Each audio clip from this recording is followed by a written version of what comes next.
During this crisis, the people of Mombasa County are going to suffer for various reasons, and he set up this committee, which is also led by the private sector as well. And I'm glad to know that the private sector has contributed generously so far to this worthy cause. Our target has been quite humongous. We have to distribute about 200,000 food parcels we have to distribute food parcels to 200,000 households. All of them are of vulnerable families. We are looking for water supply to areas where there is no piped water.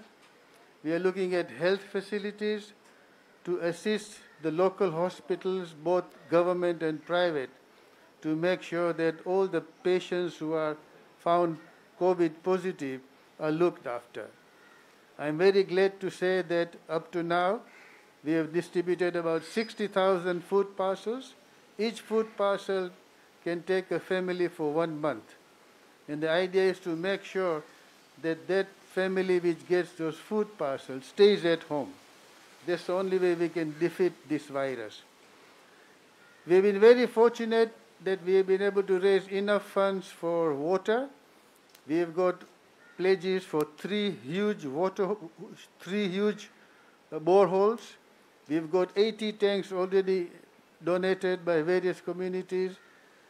And I must say that at least more than 30% of the area of Mombasa which had no water has already been supplied with water. The new COVID-19 ward, which we started at the Technical University of Mombasa, has had 150 patients already so far.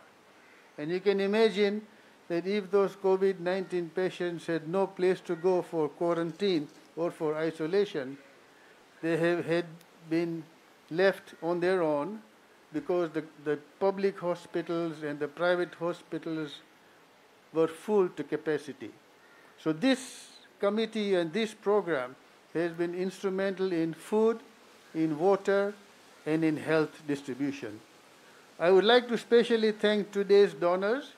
I know there is the I&M Bank who are here. They are giving us food worth about 1 million shillings. We have the East African Tea Trade Association, which are led by the chairman here, who are giving us food worth 1.1 million shillings. I don't know about the third donor, but maybe you can talk about the third donor. So I would just like to say, Asante, Sarah? China Communications. No, the China Communications Construction Company Limited as well. CCCA. CCCA. I just want to thank the private sector once again for coming forward, but let me please appeal to the private sector. There is still a lot of work to be done. There are still people who are without jobs, who are on daily wages, who do not have food on the table. Our job is to make sure that we help those communities, at least during this time of the pandemic, to make sure that they are not hungry. So I would like to appeal to the private sector, please come forward and help us as much as possible. Asante sana. Thanks. Asante, Chairman. The third group is CCC, is a Chinese company that is working in Kenya, that we had reached out to step in and assist where they could. And that's why they're here today. They also will be representing us with some food donation, and we'll engage further on how we can continue to work together to overcome challenges during this pandemic. So thank you, CCC Limited. Asanteni sana. Over to our County Commissioner to make some brief remarks. Thank you very much. First of all, I want to thank each and every one of you for turning up this afternoon for this ceremony. Number two, I want to thank everybody who has given us a donation in the past and even now. because it has gone a very, very long way to assist our people. Today, just as the governor has put it, we have received donations from I&M Bank, that is rice, 3,750 kilograms, green grams, 3,200 kilos, sugar, 3,100 kilograms. We have also received from China Road and Bridge Corporation, Taifa flour, 5,500 packs, Sesta corn flour, 1,200 packs, Fry cooking oil, 1,000 bottles, sugar, 1,000 packs, 7,500 masks, and 1 carton of sanitizer, which was issued previously. Number 3, we have also received from East Africa Tea Traders Association assorted foodstuff worth 1.1 million. We really appreciate for that. And I want to assure you that the committee which is charged with handling this food will handle it very well, and it will reach the intended beneficiaries. So that is an assurance from our committee. Then I would also like to mention, for the benefit of the public and everybody in Mombasa, that currently we are working on a process of putting in place measures which will assist to reopen the economy once and when the government will decide that the economy will be opened. We have met with the various stakeholders as a committee, a county preparedness committee. We have met with the religious leaders, both from the Muslim faith and the Christian faith. We have met with the business people, the hoteliers, and others. And we have prepared a checklist on which one has to, on items which one has to fulfill before they are reopened. And this one sent around issues which were prescribed by public health on issues to do with social distancing, sanitizing, taking of temperatures, and of course providing conducive environment where business can proceed without necessarily spreading COVID-19. So everything is actually in place, and we are prepared, we are ready. Anytime an announcement is made, we'll inspect those premises, and people will proceed as normal. But then there is a warning that our cases are now higher than even before. So by reopening, it doesn't mean now we relax. In fact, we need to be more careful when and if the economy will be reopened.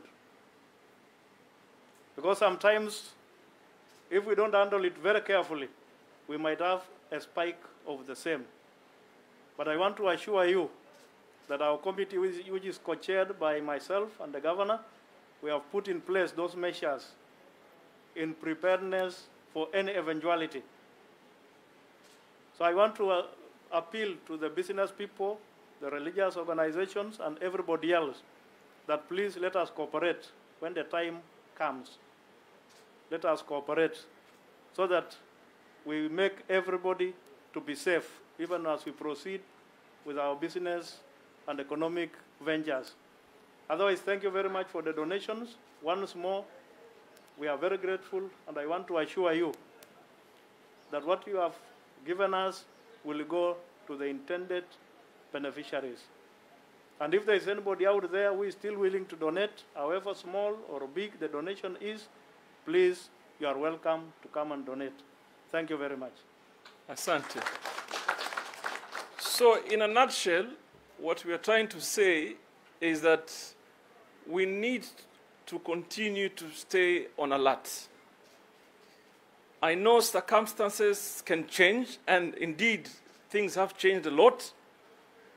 I listen to so many debates, I hear arguments, and more particularly the one that the county commissioner has mentioned, is that people are looking at reopening at a time when the numbers are growing. But also let us accept the fact that we have learnt a lot from our own practices and that of the world.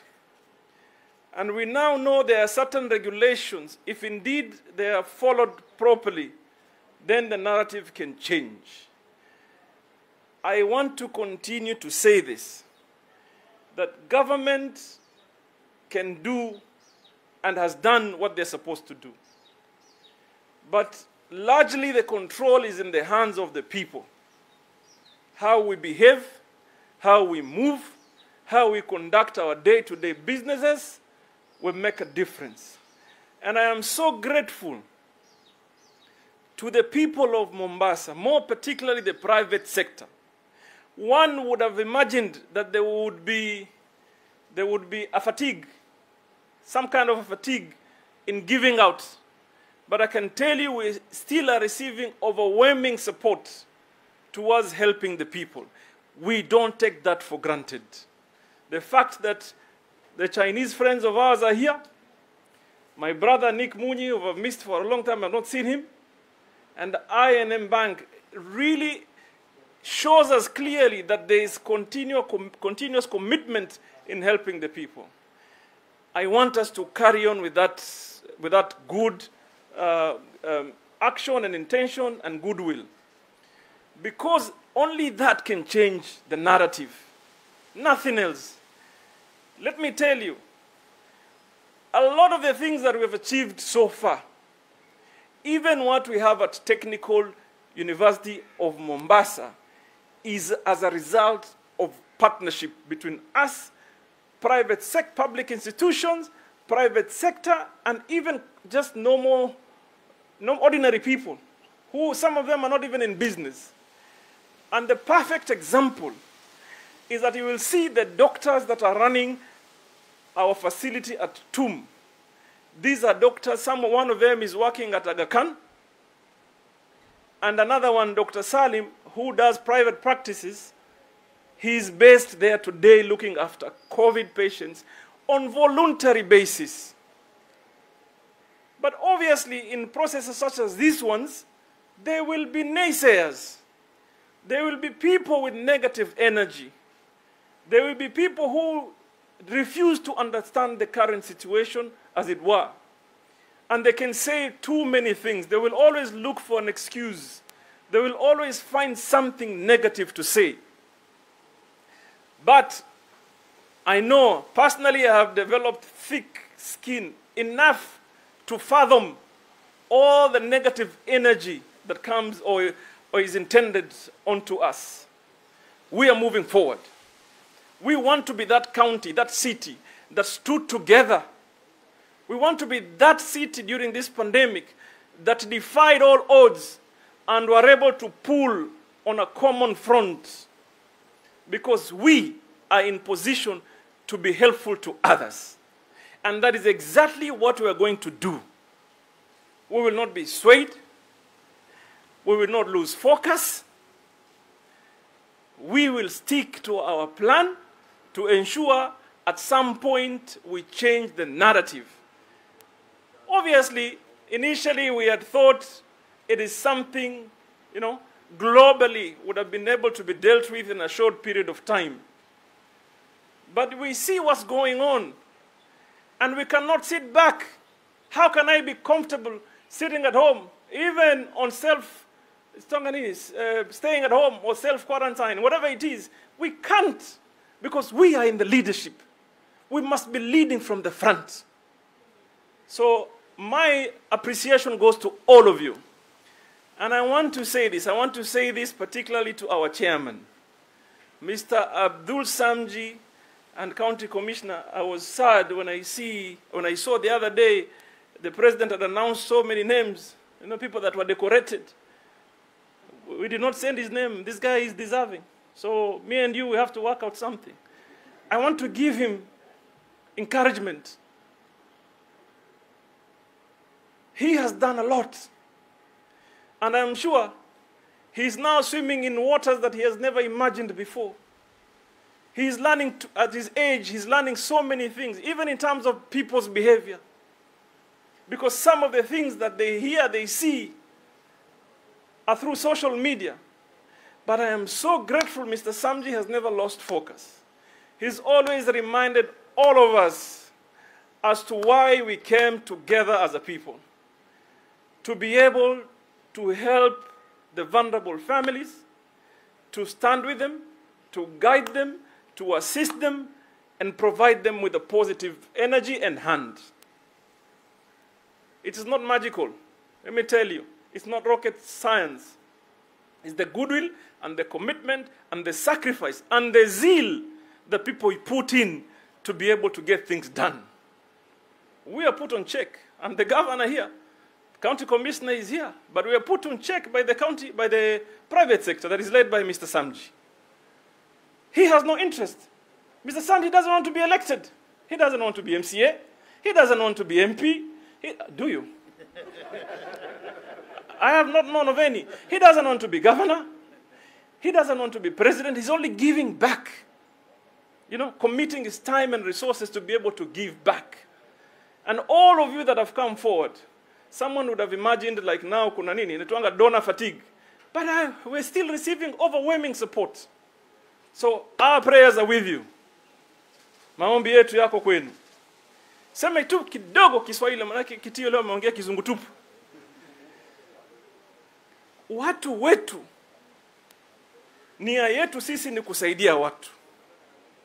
Sisi wengine tuko katika majukumu ya uongozi. Na lazima tutende yale ambayo yanastahili kutendwa ili mwananchi apate yale ambayo yanamfaa. Lakini katika hali ama mandhari kama hii kutakuwa na kusua kwingi. Wengi wetu hatuwezi kuelewa. Kutakuwa na ukosoaji wa kiasi kikubwa. Kutakuwa na watu ambaye hata hawayajui, hawayaoni, lakini wanaona kama wana uwezo wa kuchangia. Na mafunzo yetu yametufundisha kuna watu wengi wamejifanya sahihi, wao ndio wamebobea katika mambo haya, na ilhali wanapoteza umma. Ilhali wanavunja moyo watu ambao wamejitolea. Ndio mimi nataka niwaambie msife moyo. Haya mnayafanya hapa, mnayafanya kwa jina la humanity ama ubinadamu, na Mungu pekee anaweza kuwalipa mema. Sisi tutasema ile ya kibinadamu asante, lakini haya yanayofanya mtakuja kushangaa tukifika mbele ya haki yametutangulia mbele yetu. So niwapatie moyo. Niwaambie kwamba mengi yatazungumzwa, mengi yatafanyika, lakini hakuna hata jambo moja ambalo limefanywa hapa kwetu ama kitaifa na nia mbaya. Nothing that has been done so far that is ill-intended. Every move that the national government has taken, and ourselves even at county level as a response committee, was an intention to be able for all of us to be in a better situation. So yes, kutakuwa na nini? Some people that will be uncomfortable, maudhiko, kukasirika, kuchukia. But the point that I want to remind you and emphasize ni kwamba haya yote yaliyotendwa, yaliyotangazwa, kila mtu alikuwa na nia tu moja ya kuokoa maisha. There's no other intention here. All that we want to achieve is to be able to say we did not lose so many lives. When our people needed facilities for treatment, walipata. Walitaka matibabu, walipata. Walitaka oxygen, walipata. Walitaka kuwekwa kwa intensive care facility, walipata. That is all we want to do. Ambaye hawana uwezo wamepata msaada.